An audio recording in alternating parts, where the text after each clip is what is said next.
Because you work in Silicon Valley, don't mean that you get wealth like you work in Silicon Valley. We have officers who live in their garages. We have officers who live in their cars. And there's like a willful blindness right now. They write off this entire army of invisible people.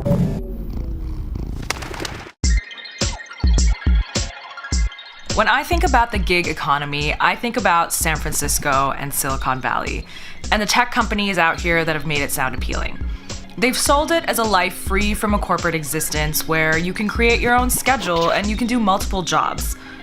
Executives from companies like Uber and Instacart have even called this the future of work. But this future is not working for everyone.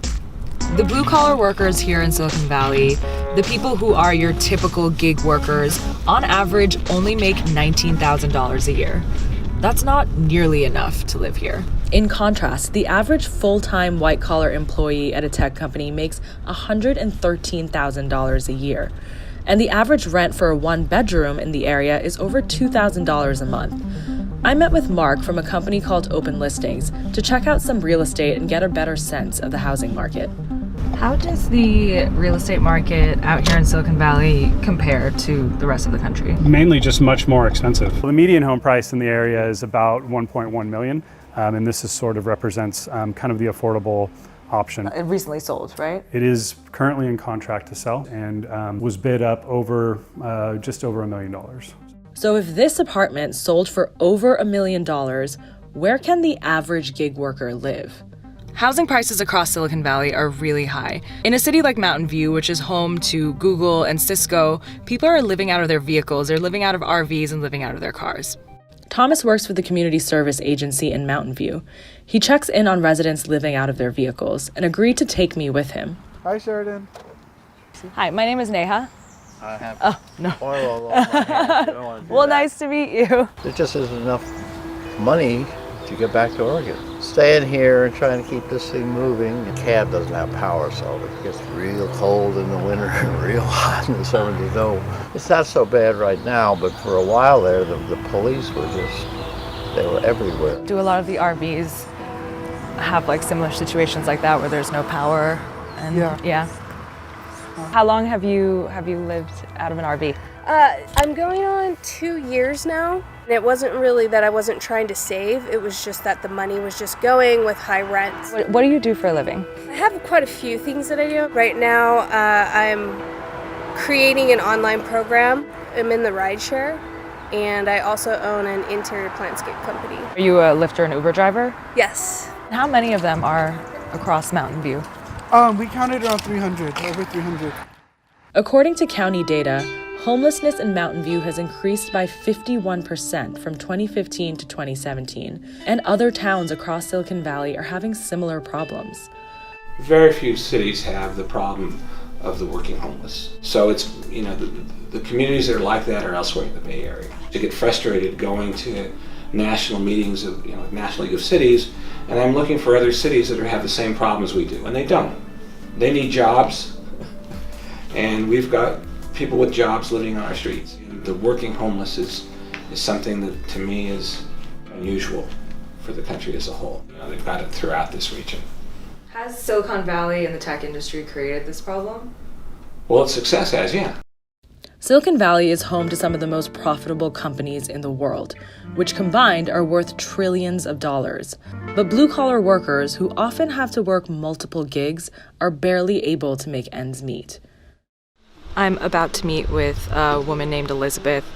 Elizabeth has several jobs. She is very much emblematic of what it's like to be a gig economy blue-collar worker. And Elizabeth also lives out of her car. And I'm in a parking lot right now.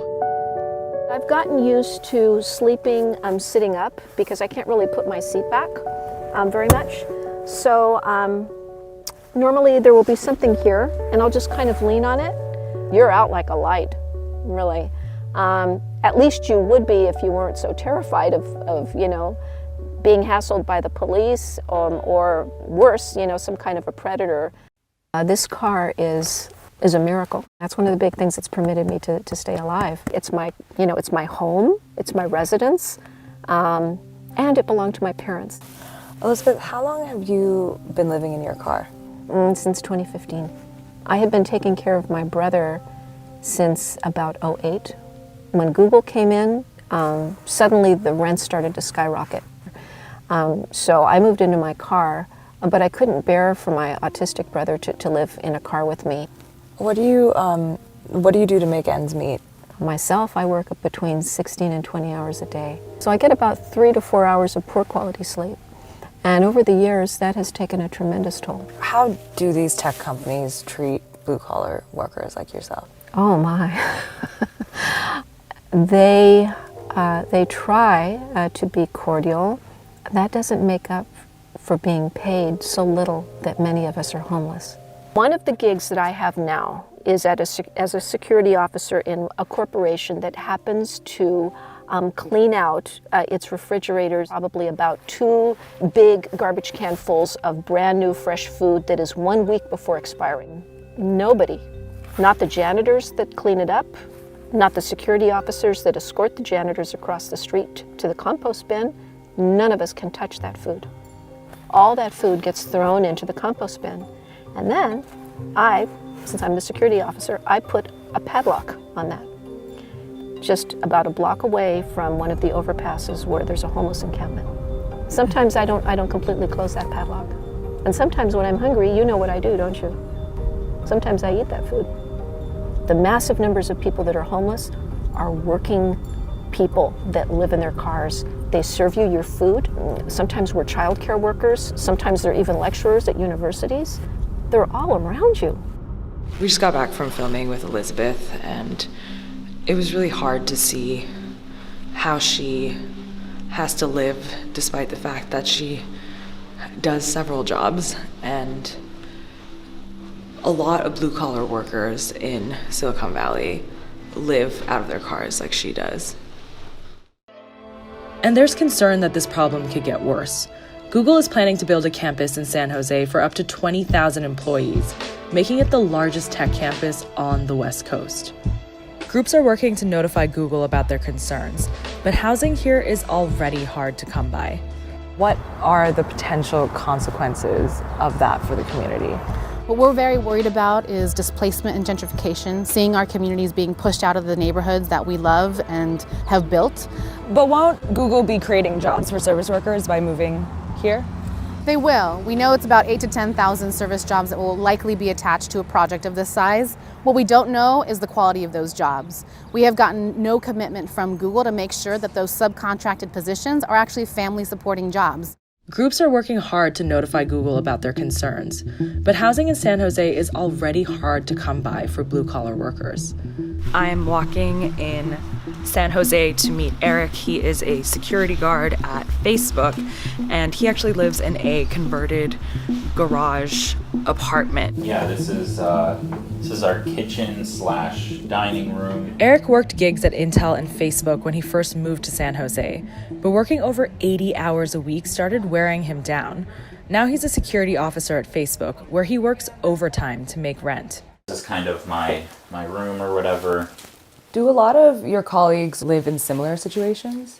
Yeah, I would say actually this might be close to as good as it gets. Do you feel like there is a significant divide between blue-collar workers and full-time white-collar employees? I mean, I think absolutely there is, and that's Facebook corporate policy. They literally subcontract out the blue-collar work, and that's a way so that they can pay those people less. The security guards at Facebook, along with many other security guards throughout Silicon Valley, are organizing a campaign to win our first union contract. I'm in Mountain View, California, right outside the Google offices, where security workers who work for tech companies across Silicon Valley are protesting for better working conditions. It is a part of our economy that works for only a certain group of people. It doesn't work for security officers. It doesn't work for the hardworking men and women in Silicon Valley who get left behind. We're currently in negotiations for the first contract for security officers. We have officers who are struggling, working 2 jobs in some cases just to make ends meet. And so we're here today to send our message loud and clear. One way or another, this thing needs to come to an end. If we don't get no contract, you don't get no peace.